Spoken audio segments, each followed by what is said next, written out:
Day is what? Good day. Good day. It's not cold. Yes, you're right, number 8. Yep, It is the Immaculate Conception. yeah, yeah. Something must be running. Yeah. Yeah. Yeah. My first Catholic school was right there. It was. Yeah. I'm not. Are you in the race? No, And I am not sure.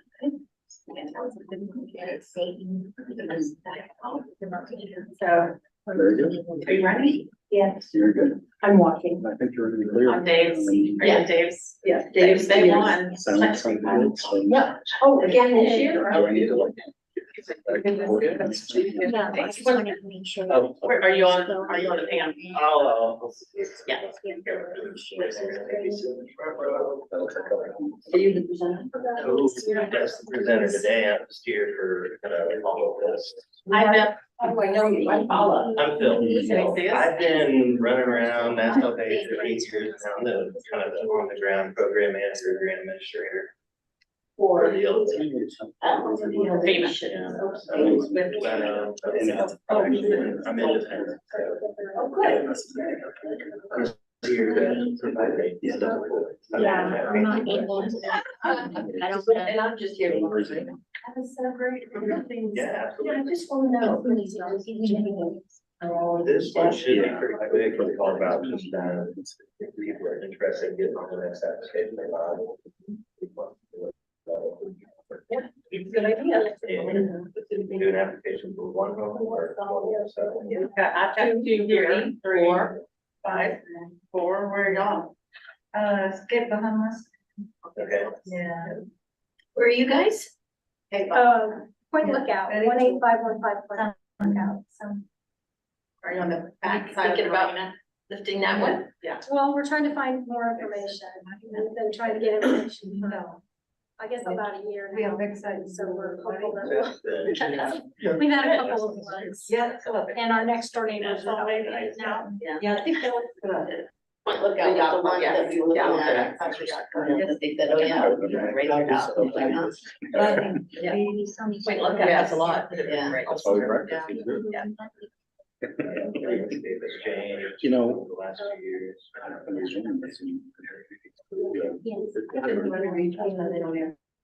Yeah, oh, that's right, for the notifications, yeah. House next door. Yeah. So I sent that That's- to me. yeah, so- Oh, on.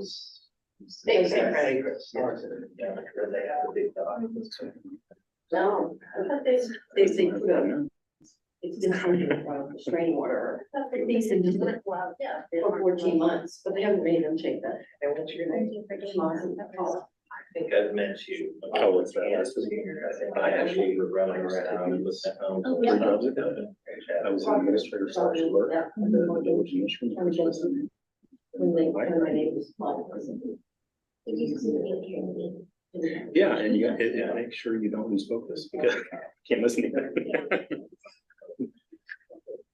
And so I have a retaining wall. Those types of apartments, 2% runoff and going onto theirs and. And I think you can put stand on here, it'll help those hands. The elevator that went down Yeah. next to it, the other side of the, down the street, the gentleman passed away.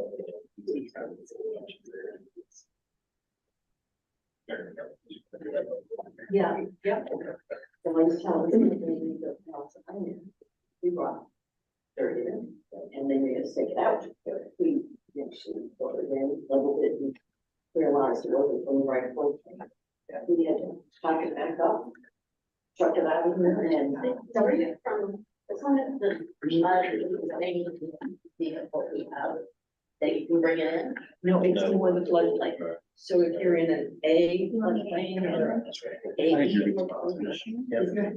Oh, You know, if you ask for those questions. yeah.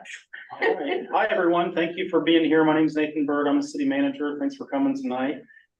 We are really glad that you're here. The presentation is going to be given by Jeff Ward. Jeff is a consultant that we've been fortunate to work with through several grant cycles. Jeff is with us remotely and he'll do the presentation there. It's the same presentation that I've handed out to you. So he'll do a presentation. We're also very fortunate to have Phil with us tonight. Phil Hampstead is also a consultant that works with the city. And so Phil can assist with any questions that you may have after the presentation. If you leave here and you're definitely interested in pursuing a grant, it would be helpful for us if you would fill out just your contact information in the back so that we know how to reach you afterward. So there's forms for your name and your address and your phone number and email if you're interested in doing this. So if you've already had your home elevated, probably not the meeting for you, just want to make sure. But if you're interested in learning about it, then you're in the right place. So Jeff, I'm going to turn it over to you. We have 8 or 9 people in the room, probably have some more on live stream as well, but floor is yours, Jeff. Excellent. Thank you. Good evening, everyone. How are you guys? I don't really expect an answer, I guess. Sorry, since I'm remote. I was going to go over a little bit of background first. Phil and I have been working together for about 10 years now. And I just was doing the math. You'd think I'd keep track of this stuff as we go. With the most recent grant that was awarded from what we call fiscal year 2022, we've gotten $26 million of funds for home elevations for the city of Nassau Bay alone. About 500 total home elevations throughout Texas, New Jersey, and Florida, mostly in Texas. And with the fiscal year 2022, the last grant cycle, Nassau Bay applied for, we helped Nassau Bay apply for and was selected to get 19 more homes, which will end up with a total of 105 homes in the city of Nassau Bay that'll be elevated, or that's what we got approved. A couple might not have proceeded. I'd have to go back into the math, but over 100 homes, which I think is a pretty good effort given it started with a small grant back about 7 years ago. And year after year, we've continued to attempt to apply for homes.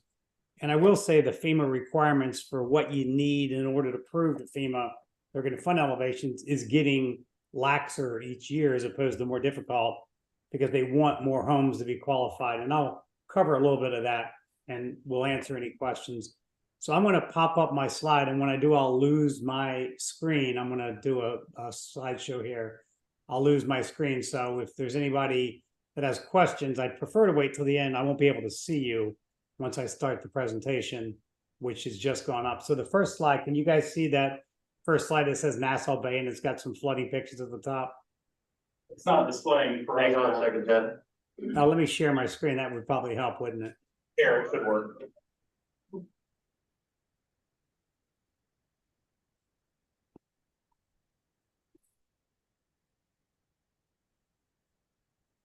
There we go. All right, now you should see a full screen. Is that right? Yeah. All righty. So we're here to talk about FEMA's program called Flood Mitigation Assistance. And you can do several things with that. We're here to talk about home elevations. And the Flood Mitigation Assistance Program is funded by a tax on NFIP, National Flood Insurance Program, flood insurance policy premiums. And I say that because one of the core criteria being included in the home elevation program is that you carry current NFIP backed insurance. There has been a push to go to private insurance in some areas because initially it might be cheaper. But if you have a private policy, you're not qualified because they don't get taxed that premium for funding programs such as this. The Flood Mitigation Assistance Program makes federal funds available. Any community in the U.S. can apply for these funds for structures, as I mentioned, insured through the National Flood Insurance Program. And it's designed to eliminate any future risk. So it must remain voluntary throughout. You're never under any obligation to participate in the program. But if we get it funded, then you would be eligible to have your home elevated. And we've been pretty successful. We don't usually submit an application that isn't eligible for funding. We never have submitted an application where the homes on the application aren't eligible. And in doing this for 22 years, we've never submitted an application that wasn't eventually funded, typically in the funding year that we apply for. And I'll cover some of the numbers that FEMA is using to fund these programs in just a second. But as I mentioned in the what I call FMA 2022 grant cycle, which was submitted this time last year. In about October, we were informed after it was submitted about this time last year. It took about 10 months, excuse me, to get the selection process done. So it enters into a national competition. Everybody's applications, every state has cities and counties within that submit, then those all go into a big national review pot, and it comes out of that with a selection process. And Nassau Bay last year got 4.9 million to elevate 19 homes. It's important to note that the same level of funding, which was available last year, is available this year.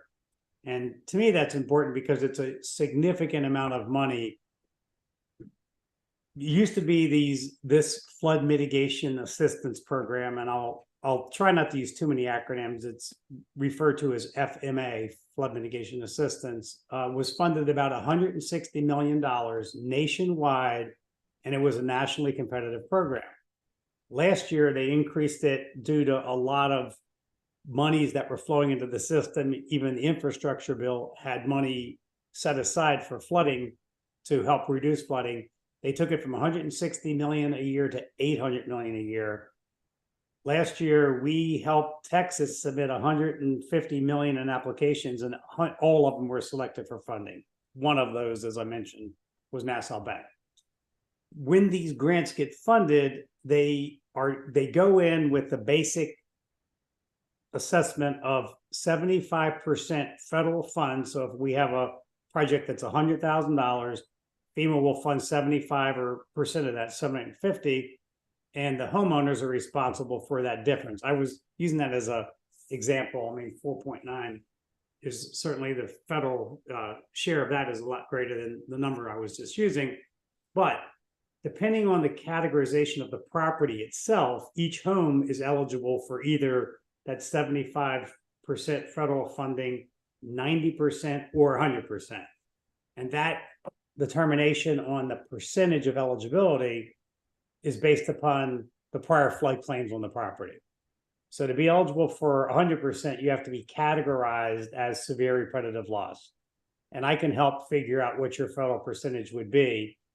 But that is for claims that you filed against your flood policies or that have been filed by prior owners and you combined, that each exceed $5,000 building payment. And two of those have to occur within a 10-year period of one another, or two separate claims that exceed the building's fair market value. So if you categorize as that, and it's mathematical calculation that FEMA does based upon information they have within the NFIP, National Flood Insurance Program database, those are funded 100%. Typically, we have about half, if not more than half of the homes funded at 100%. To be 90%, you have to have had two prior flood claims where the average of those claims exceeds 25% of the building value. Hopefully that's not too confusing, but again, I can help figure out for those interested what your federal percentage would be. Those are funded at 90%, and if you're insured and you don't meet either of those two definitions, then you're funded at 75%. Typically, there's also a state pot of money that we can apply for. It varies in amount each year to help offset or cover some or all of that local match. But we won't know that until after the grants are selected for award and the secondary funding cycle opens up. The process, and you've seen this throughout Nassau Bay, is to raise existing structures 2 foot above the minimum NFIP, National Flood Insurance Program requirement. The city of Nassau Bay has what we call a freeboard already, which is to be 2 foot above the highest, the FEMA's minimum requirement. So we will elevate homes to 2 foot above the basal elevation. Typically, that's equivalent to if you were to buy a vacant lot in the floodplain and build a new home, that's the same elevation that we need to lift you to. Projects must be cost effective in order to be eligible. What does that mean? We use an elevation certificate. We look at the first floor elevation of that home. And then we compare that to the required elevation for where that home sits.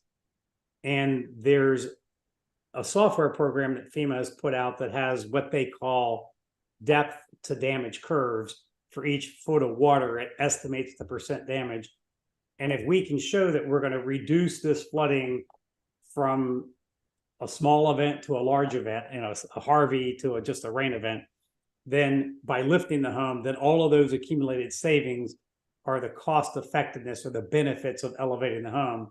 And the cost is the cost side of it. And then we'll do a calculation that gives us the benefit to cost ratio. And if one in aggregate, the homes on the application, the benefits are greater than the cost, then it's deemed cost effective.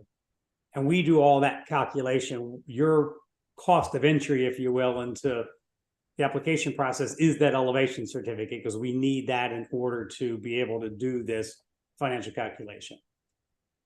Most of the homes, if not all the homes in Nassau Bay, are elevated on piers, posts, or pilings.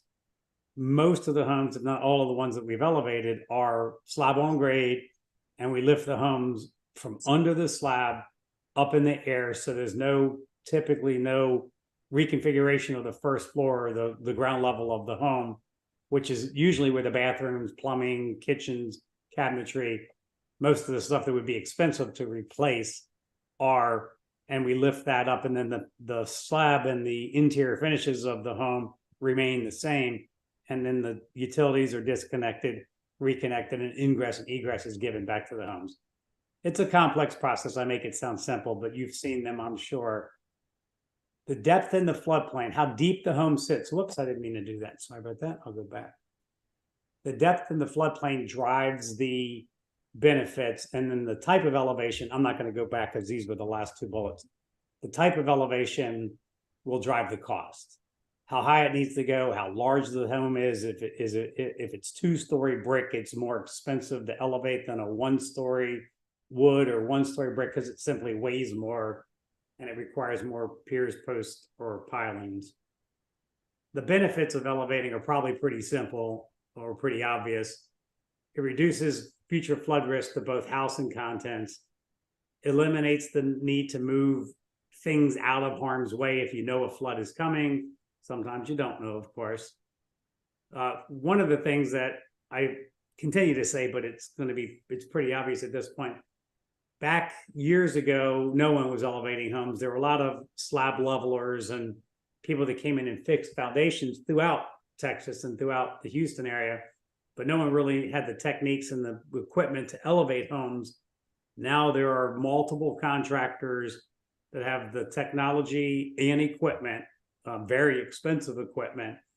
So the techniques are very well known, and the qualified contractors are now, in my opinion, readily available. Elevation reduces physical and financial and emotional stress on homeowners that live through those floods. And it gives you, if you elevate properly, and most of these homes that we get have to go up 8 or more feet, then you get additional parking and storage under the home that you didn't have before. And elevation sometimes reduces flood insurance premiums. I will say, I probably should take that bullet off for the reason that FEMA changed the way they rate homes more by location. So city of Nassau Bay is this X distance from the Gulf, and therefore all the homes in the city have a similar rating now. That is, in most people's estimation, not the right way to do it. It should be based upon the risk to the individual structure, how high it sits in the floodplain. And those of us that are always inputting into FEMA requirements and processes and changes are recommending they go back to a risk-based process and not a risk by home, not a risk by area. In which case, if they do, then we'll see reductions in policy premiums for elevated homes. I shortened the slide a little bit. The one that you guys have in front of you lists all eligible costs, and you can read those. What I like to say is the grant will pay to elevate homes to the minimum elevation requirement, will pay to disconnect and reconnect the utilities, and will pay for ingress and egress back to the home. But it's all minimum code. It's not aesthetics. They do, the very first grant that we did in Nassau Bay was one of the first grants within the state of Texas. And we, at the time, thought it was a good idea to allow homeowners to upgrade with the elevation contractor during elevation. That became extremely problematic to close grants out because most of the homeowners that had any concern were, I don't like the way the metal railings on the stairs are put together, which really was irrelevant to whether the home was elevated properly. So what we do now, and what we've done for several years now, is force this minimum code compliant elevation, and then homeowners can pull permits to do the aesthetics, change the stairs, or things of that nature that are above minimum code after the grant is closed. There are, without getting into too much detail, a couple of items which we will allow homeowners to pay the contractor to do during elevation because it's not practical to do them a second time. Like if you have to go up 6 feet, you want to go up 8 feet, we don't elevate you 6 feet and then you have to hire somebody to lift you 2 more feet. We allow the contractor with a reasonable cost to work with you to elevate that extra 2 feet. There are very minimal things that we do, and we can cover those on a case-by-case basis that are above minimum code. Ineligible costs are any items that are for aesthetic reasons or that are not minimum code. And it's important to note, even if the HOA requires it. So if it's not a city code, but it's an HOA requirement, then the homeowner has to pay that difference and has to work with the HOA to get the architectural approval. And the contractors will do renderings, and the selected elevation contractors will help you get through the HOA approval process, but they're not grant eligible items. So we will have a kickoff meeting after award. We'll get much more detail on the eligible and ineligible costs, but the slides you have, I believe, have more detail than these are the only 2 slides that I kind of shortened up. So we're here to talk about whether or not additional homes within Nassau Bay are interested in being included on an elevation application. We can say we've gotten good experience on how to get homes on an application approved. We can say that whether one homeowner wants to submit and no others, or 10 want to submit, we'll take and collect and submit whatever homeowners are interested in if they're eligible based upon the requirements of cost effectiveness, primarily cost effectiveness. So a good application is eligible projects, eligible activities. Well, one of the top funded applications for FEMA is home elevations. The application has to be supported by strong technical merits, and most importantly, this benefit cost analysis. Well, with an elevation certificate and with the flood insurance study and the what we call flood profiles, it's always supported with strong technical merits because that's what you need in order to do a successful elevation application. There are some documents for people that are interested that I'll cover in a bit that we'll have to collect as part of the actual application, and one of them is a statement that we have a form you sign that says, I understand this is voluntary and I'm willing to participate. And in the application has to be complete with a good scope of work and schedule. And we have all of that information. So from our perspective, and we'll take, sorry, I got my dogs in the background. We'll take questions after this. I think this may be the last slide, or there's just 1 or 2 more. We need an expression of interest from owners. That would be nice if, as Nathan said, if we get that information today, on whether you're interested in continuing to think about this. You're not making any commitment by any means. You'll need to provide an elevation certificate. If you don't have one, then that would need to be obtained because it is an absolute minimum requirement for what we need for the application. We need a building footprint. HCAD sometimes has it, but a quick drawing of the perimeter of the home so we know what the cost to elevate should be, and 4 photos of the property. Don't worry about this stuff yet. I'm going to submit specific detailed requests to those that express interest, but 4 color photos, 1 of each side of the property. We'll do the benefit cost analysis. And as I mentioned, once we determine whether you're interested and then eligible based upon this benefit cost analysis, we'll start to collect other data from you that's needed. There are a couple of other forms that need to be signed. We will prepare the application and we'll submit the application. Applications are due to the state of Texas on January 9th. They're due from the state of Texas to FEMA on February 27th or 8th. And then the time between January 9th and February submittal date of 28th or 9th, we'll work with the state to provide any missing documentation if there is any. So they'll send it back and continue to work on it between that January 9th timeframe and the late February submittal date.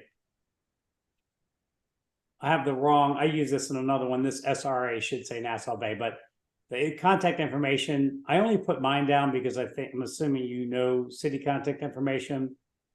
Phil, who was in the audience with you guys that Nathan introduced, works with me. He is kind of the on the ground person, and I manage all of the financials and I kind of move the chess pieces around the board. But Phil's the day-to-day point of contact. He's in Nassau Bay on a frequent basis. But that 703 number is my cell phone number. My office number, and the email is my personal and work email. So with that, hopefully I didn't go through that too quickly. We're going to open it up for questions now. And I can go back to any of these slides if you need me to.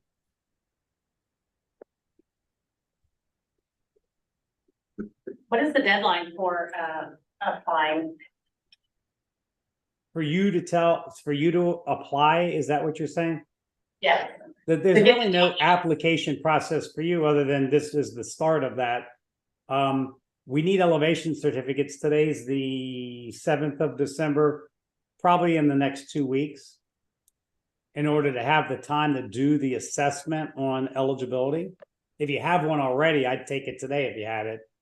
We can do a quick determination of eligibility, whether or not you're qualified based upon the requirement for benefit cost analysis if we have that EC. We're going to just work with you to collect everything by January 9th. We'd like to have it early January. I know there's not a lot of time, but this was the first opportunity for the city to get this meeting up and running. And without getting into a great amount of detail, if we're missing something, we have to make that January 9th date, but the state will turn the application back to us and let us keep working on it throughout January and into February. Yes, sir. Yes, sir. My name is Masa Kumura. I got a little confused because I started this application from Houston Public's application around October. There was a website information site, and there was some inquiry about interest. So I replied the website, and I got a reply back around November 14, and they sent us the 3 forms, explanations, and the 2 applications, and how to get a flood history from FEMA. This was for the city of, this is for the city of Houston you did this with? So yeah, actually, I did the exact same thing, and yes, because we're not in the city of Houston, we're not eligible for their yesterday, program. I got the So we email. have to do it through the city of Nassau Bay. Yeah. So, Yeah, so they're 2 totally different, different. yes. Yeah, it's And they're very, application processes. So Yeah, we have- Brian Ram from the city of Houston's program and I worked very closely together, and Brian Ram sent me information for 18326 Cape Bahamas yesterday for someone that submitted information. That's yours? yes. Just mine. Yeah, I think I have your information. Let me just How about see. 19? Application, yeah, so I have most of your information because Brian forwarded it to me with information to you that they can only do properties that are within the city of Houston limits. So we're doing the Nassau Bay program. What So, about, I do have your information. Go ahead, sorry. Jeff, hang on a sec. what about 1922 Port Royal Drive? he didn't send me that information. If you still have your package, you can send it to me. Okay. Yeah, just email it directly to Jeff and So- he'll take care of it. Do I have to do it again or what next? Actually, just fill out the information and Jeff will take a look at everything he has that Brian sent over, because we work pretty closely with Brian Ron with the city of Houston as well. And anything else that he needs, Jeff will contact you directly. Okay, that's Yeah. great. I appreciate it. It looks like from the gentleman that just asked the question, Brian didn't send me your package. He sent me what they asked for you from you. He didn't send a completed package from you. He just sent the list of things that they asked for. So I'll Yeah, still I- need everything that you have. I don't have anything other than his request for data. Send it to the email that's in the presentation. Yeah, and anything additional he'll need, he'll ask you. Yeah, so let me be clear so that guys don't feel like something's gonna get lost. If you fill out something with the city, name, address, and email address and phone number tonight that you're interested in continuing to pursue this, I'll reach out to you with our request for information, everything that you need to provide to us, log you in, put you on my spreadsheet, and start working with you guys directly.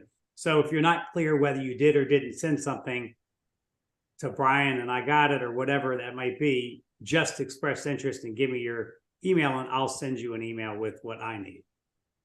Yes, sir. Sounds good. So, okay, we have submitted, or I have submitted for this grant application 3 times, or I think it's 2 or 3 times with the city of Nassau Bay. And we haven't gotten in to date. So nobody has ever given us any kind of feedback or information why we weren't put into any of the other previous grant, processes, or what happened, or, if the cost benefit analysis showed that we were ineligible. So, I don't know how my wife feels about this, but, I don't know if it's worth trying to submit it again. What's your address? 1922 Port Royal Drive. I'm in the same boat as you. We've applied a couple times and we What- never got much feedback. What's So your the- address? Mine is 2626 Baycrest. So the Okay. past city managers have done their own applications, so Jeff and I have not been a part of the application processes. So that's why you haven't been dealing with us during this. Yeah, I'll So- give a little more color commentary to that. We did the first couple of years of applications for the city of Nassau Bay. Jason kind of learned how to do them, Jason Reynolds, when he was a city manager. And for 2 years, Jason did the applications himself. And had they gotten awarded, they would have put out a procurement to hire someone like us to manage it for them. Those 2 years in a row were very low funding levels. And none of the homes in Nassau Bay were selected. And it wasn't, none of the application wasn't funding. We then, after Jason left, were brought back in and to do their applications for 2022, and 19 homes were selected. The whole application was selected. I feel pretty good about this. I will tell you in no uncertain terms whether your home qualified. If it doesn't qualify, you'll know you're not on the application and you'll know why. Okay. For this next cycle. So I think it's worth looking at again. Yes, sir. Yeah, we're new to this process, so getting back to fundamentals, this elevation certificate, what do we do to get one of this? You can go online and look for elevation certificate companies. There are surveyors, and hire one to do an elevation certificate. If they're in the Houston area, they know exactly what to do. They So you usually get that down in 2 do. weeks. Yeah, once they come out, it's usually just, they should be able to. And if you tell them you have a deadline, they'll knock it out. Okay. How Thanks. current does How that have current to does be? the elevation certificate have to How be? current? Because we've paid. I can't hear you. Sorry. The question is how current does the elevation certificate need to be? Right. 'Cause we've Tell paid me for what you 2. have and I'll take a look at it. Without being silly, your first elevation doesn't change, but the flood depths, the BFE, other items on the elevation certificate might. So if I have your FFE, I'm going to get all the other data directly from the flood profile anyway. So if it's on I don't want to get overly technical, although many people in the room may understand this. They have different datums and those datums change year after year. They take into account several things and then they recalculate the flood depths based upon historical rain events like a Harvey will reestablish everything. So a lot of times what's on the elevation certificate isn't accurate other than the first elevation. So don't get a new one if you have one, but when I see it, I'll tell you whether or not we might need it updated, likely not. Right, sound good. Yeah, as long as we have a finished floor elevation, that first floor elevation, we usually can knock the rest of it Okay, out. You'll get So, my stuff, you'll get our stuff tonight. yeah, I perfect. mean, I've already got it because I submitted it. So. And I've got my survey, I mean, like I said, I've done it 4 times, so I'm well out of this. 4 times. And you know, one of the things that I like to make sure you guys understand is it's voluntary. So what I tell people, if you're on the fence on doing this, get into the process because it's such a long process. You can back out later. You know, you can back out up until you can back out after funding's here. That's how quick, that's how long you can wait. So get into the process. The 2 homes that are still left being elevated, the one on Back Bay, the one on Point Lookout.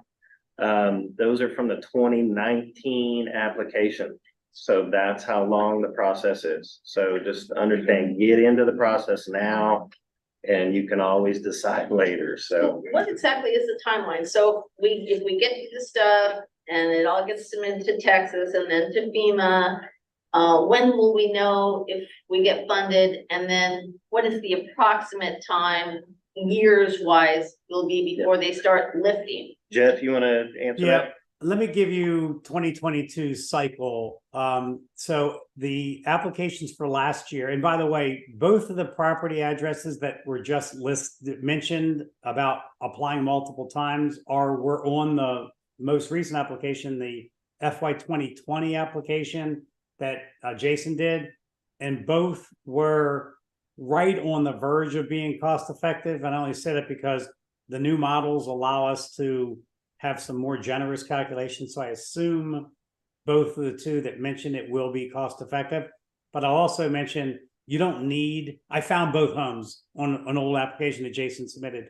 You don't need to be cost effective on your own. You need to be cost effective on aggregate. So if we had a home that's, you know, 800,000 in benefits and another home that's 200,000 in benefits, and they both cost 300,000 to elevate, those are cost effective collectively. So, you know, we're hoping we have 1 or 2 really low homes that will carry those homes that need to go up, but aren't quite as risky. So FY 2022, last year, applications were submitted, very similar cycle, about a month difference, meaning a month later, but they were submitted to the state at the end of December. The state submitted them to FEMA in January, end of January, and we got announcements of award in October of 2023. We have been told that the FEMA will be awarding to the state of Texas, actually officially awarding those selected applications in February of 2024. It typically takes about 5 months-ish to get the paperwork done between the state and the city. And then the city will have to procure contractors. We'll hold a kickoff meeting. We'll ask for funds. So it's probably, we will probably be elevating homes that were submitted this time last year by the end of 2024, early 2025. So that whole cycle is about 2 years from submittal to elevation.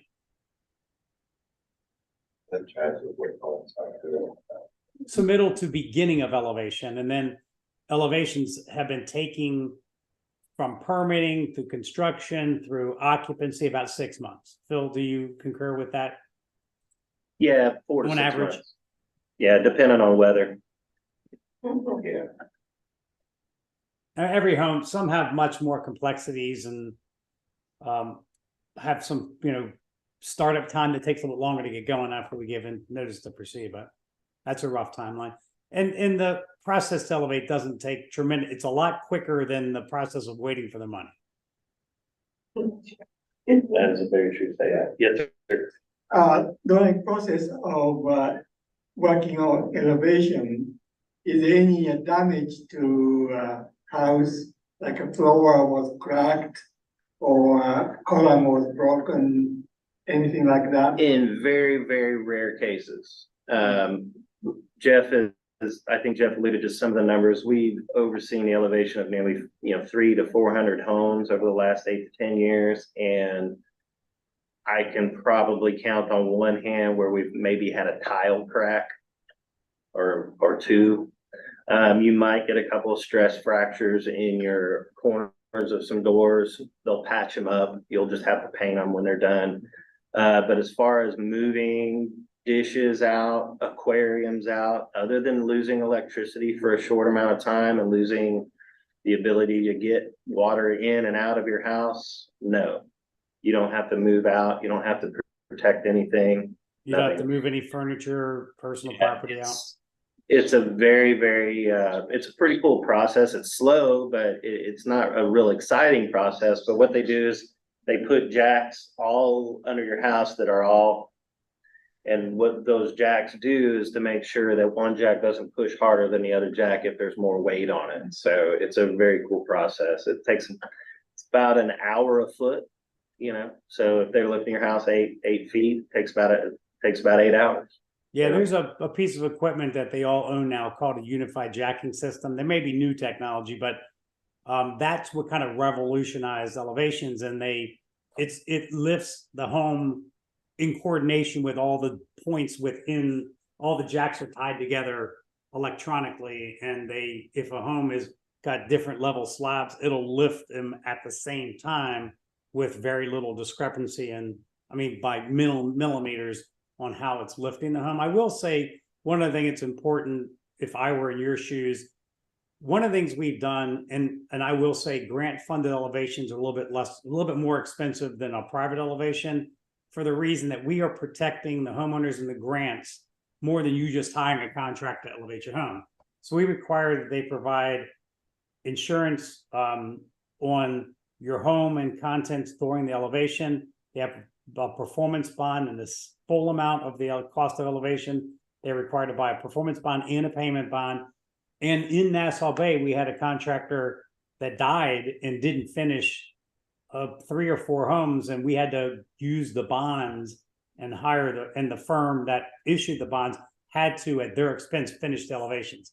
So, and they hired contractors. In fact, one of the other contractors that was already in the city to do that completion work, and they charged more than the remaining balance, and the surety who issued the bonds had to pay for it. So we try to protect the items that might trip up the contractual process, and we force the contractors, the contractors to give like a new home warranty on the home after it's done. 10 years on the foundation, as an example, similar to what you get, or exactly the same as what you get when you buy a new home. How many contractors are they available?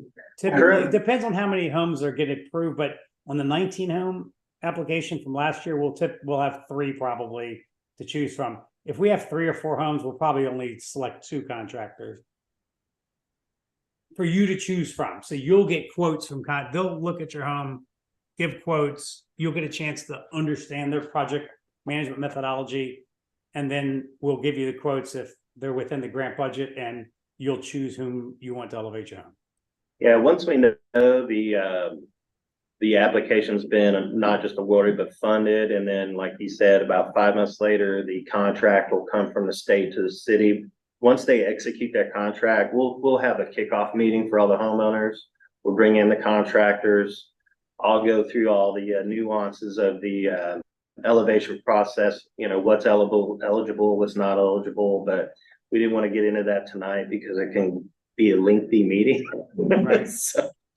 But we have plenty of time. What about elevator or lift or something? Is that included, or can we add that extra? Or So what we will do is at the beginning, once the city's under contract, there's some forms that the state requires you to fill out to be eligible. You and your doctor has to essentially, it's not an affidavit, but it's some forms, ADA forms and HIPAA forms that say you have a permanent disability that requires additional ADA access. And then that goes to the state's attorneys for review and approval. And if there is money in the budget, they will provide you a lift. And if not, we can pay for it separately. Yes, Yeah, after but the, not during our elevation when it's after done. we're done, you can permit and do whatever you want that the city will allow. Yep. Yeah, but Phil said it, again, provide a little color commentary. You have to be the owner occupant, primary resident of the home. And you have to meet the federal government disabled person under the American with Disabilities Act. So if you meet those requirements and your doctor says, yes, like I went in and had knee surgery a couple of years ago, that wouldn't have qualified. It was a temporary disability. So you'd have to have a permanent disability as determined by your doctor, and then the state has to approve that by looking at it and saying, yes, this is a permanent disability. Gotcha. Would the housing value for Harris County appraisal will be increased? Don't know. That's a question for the appraisal district, but I would assume so. Depends on added square footage. Yeah. Well, you're not If adding you- square footage, but you are getting the home out of harm's way, and realize you just invested a couple of $100,000, not you, but the federal government, into the home. And there's a permit that's going to be pulled. HCAD doesn't miss that stuff. Yeah, And if you have a attached garage, you would have added square footage. you could, if you convert that to Good living point. space. yes. But our And permit will not be to convert that garage. So the Yes, permit permits. will be to lift that garage and close it off. So, yeah, not included. So the appraisal district would have to do some homework. So, Drop. but that's also a question for the appraisal district. Everybody always asks, can my home be elevated, or I have some special circumstance that my home is not possible to be elevated? Just drive down Back Bay and look at that house being elevated. Nobody thought that house could be elevated. And it is up, almost 10 feet, so. Do we have, Phil and I did a program in Guadalupe County where we elevated some homes up to 19 feet above the ground. Yeah, I think the highest one we did along the Guadalupe River was 23 feet. I wouldn't want to live in it, but. Yes, sir. What was your question? I'm do sorry. I have to get permission from neighbors? No, No. the contractors that are procured by the city will pull all the permits. Permitting is covered by the grant, so it's just gonna be, you will sign a contract with the contractor. The only difference is it's not your money, it's the federal government's money, but it's exactly like a general contract with a general contractor. They will pull all their permits, hold all their insurances, everything. Yeah, we try to manage the grant by using the permitting process within each jurisdiction we work with. So if you were to go pull a permit to elevate your home, all the requirements of that are the same as we follow. And the contractual elevation is between you and the elevation contractor. We'll have an agreement between you and the city that passes along the terms of the grant and explains the financial transfer process, but your contractor is responsible for elevating your home. Yes, sir. The collection of data for eligibility requirements regarding past losses, what's the best way to do that to get the most accurate data? Fill out that information and Jeff will do all that. Okay. Well, for you. let me clarify. So one of the gentlemen had said he got the loss history from FEMA. We do the benefit cost analysis two ways. If we have an elevation certificate, that's almost always the most generous, but we can also look at the historical paid claims on your property and estimate what the benefits are from that. So if you can get from FEMA, and I can give you an 800 number, which I'll send out when I send out information, you can call an 800 number and FEMA will send your personal house's loss history, even if you didn't live in it when it flooded the first couple of times. And that's very helpful to have. And I'll provide that to you guys. That phone number. We already have our. You'll get it in. But once you get it on that list, you'll get it every year. Yeah. Yeah. Oh, good. Well, it's really good to know if you own a house that you didn't live in, when the floods occurred before, because a lot of times owners don't disclose that. Yeah, we've only had the house for 2 or 3 years, and I've seen the loss history somewhere, but I can't recall where I saw it. I must have. I remember the year that it had a loss. And all that kind of stuff. Probably. It was right after probably Ike. 2008. Yeah. Or Harvey, 2017. Yeah, one of those two for sure. 2008, so. it's Yeah, been Ike. definitely. Yeah. I have a question. I'm actually here for my personal home, but I also have a client I'm selling a house for on Barbuda. And they've never applied because they just didn't want to go through it. Now their home is also for sale. My home's for sale as well as theirs. We are going to both apply. Should either sell during the process? Is it easily transferred? You can sell at any time. We've dealt with it pretty much at every stage of the process. It stays with the house, not the owner. The only caveat to that is, and you should disclose this in the sale of the home, is they must carry NFIP flood insurance, not private flood insurance. 1 day in lapse of coverage can affect eligibility. We have ways we can file waivers and things of that nature, but it's a pain in the rear dealing with the government doing that. So just disclose if you're gonna sell your home, just disclose, keep NFIP flood insurance. And then we can work with that. Yeah, We've had usually a- if you're an agent, usually they can assign or, what do you call that? Novate the contract, the proof of the insurance over to you, so there's no lapse in flood insurance. And then they get the renewal at the time it renews. But if they let it drop and then reapply and it's during the application window, they're out. Yeah. When raining is out, my heart like this.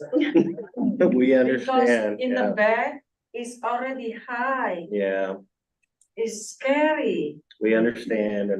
And just like wanted to set proper expectations, getting on the application now, you're still gonna go through a couple of hurricane seasons. So just, unfortunately, that's how We would like to quick say it goes. Thank you so much. You're very welcome. Yes. And I want to say this in front of Nathan, but, and I know Jeff and I have been elevating homes here or overseeing these programs for about 8 years in Nassau Bay. You should applaud your mayor, applaud your city council, applaud your city managers for continuing to pursue these grants. Yes. It has changed the landscape of the city. It has changed lives. It is really helping a lot of people. So it's been a very good 26 million in federal grants the city's gotten just for home elevations. yes. Yeah, I will say it is very stressful to step outside on your porch and watch the floodwaters continue to rise. Yep. And come up to your foundation, and then you continue to not get into these grant elevations. It's been extremely frustrating. Very frustrating. I certainly empathize. We're here to try to change that for you today. Yeah, no, I Yeah, appreciate that. Absolutely. And then I think it's Jason that told us or told me, so I asked, right, I'm like, why are we not getting into this process? And he's like, your home will never get into this process. And I don't know what that was about. I thought he said we needed to have another serious flood before we do that. Yeah, we I- can't really comment on I any of don't that, really so know Yeah. why he said what he said, but I apologize for anything that's happened, but unfortunately, it wasn't us and it wasn't, Yeah, it no, wasn't I part of the appreciate that. conversation, so just Yeah. really can't comment on it. yeah. If it doesn't make it this time, I'll tell you exactly why. Yeah, we'll know exactly why. Okay. Ms. Tamasi, yes. The building department is very thin here Yes, in it is. Nassau Bay. We're struggling with finding, inspectors and, Mhm. so when You you. and everybody else. Yeah, when you do the process, how much of our building inspector's time are you using? And is that any funds for the building inspector So- included in the process? And All permitting costs are covered in the elevation grant. The contractor has to pay for the permits as if they were just doing the regular permitting process. So those permitting fees that the city has set covers for those costs. I can tell you that they've used a couple of different contracting companies to do, and it's been very seamless. It's been very, very fluid and very efficient. So in fact, the contractors are very pleased with who they're dealing with and how it's going. So it who has not monitors hindered.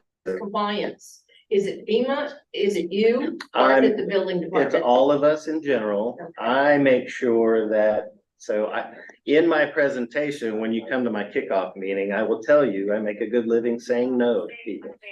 I will tell you no a lot, so Yeah. get used to it. So I oversee the contractors and oversee the homeowners to make sure that everybody stays in their lane, follows the processes. I say yes and no to any of the requests to do additional work, so we can keep it all compliant. The grant has to rely on the engineer of record. So there will be a third-party engineer that stamps and approves every drawing and stamps and approves every draw of request of funds from a contractor. And they have to pass the inspections of the city, which are the code compliant inspections. So we rely on the professionals to do those inspections, and we have not yet had a problem. We have yet had the state come back and try to recapture any funds. So we have not had a non-compliant situation. Great, thank you. I do have business cards. That's what this is. This isn't a small cigarette pack, by the way. So feel free to grab my business card. Feel free to email me. Email me is always the best. That gives me, I'll respond within 24 hours. So, and I know some of you already, so it's good to see everybody. Thank you all very much for being here. Absolutely. Yeah. This guy. Thank Nathan. Nathan set this up. Thank you. Jeff, thank you, sir. Thanks so much for being here. Okay, thank you. I'll pass along the information I collect to you all. The mayor and I have another meeting tomorrow, and then formal gathering of residents. We'll promote the slide stream, we'll promote the YouTube video, and we'll share contact information there as well. Thank you. Thanks, everybody. Thank you. Here you go now. Good luck, Nathan. Thank you. I appreciate it. Thank you. Thanks, guys. Take care. Thank you so much. Thanks. Is the Jeff? You know, Thank you. I don't- Have a good night. Yeah. Nice to meet you. Where else?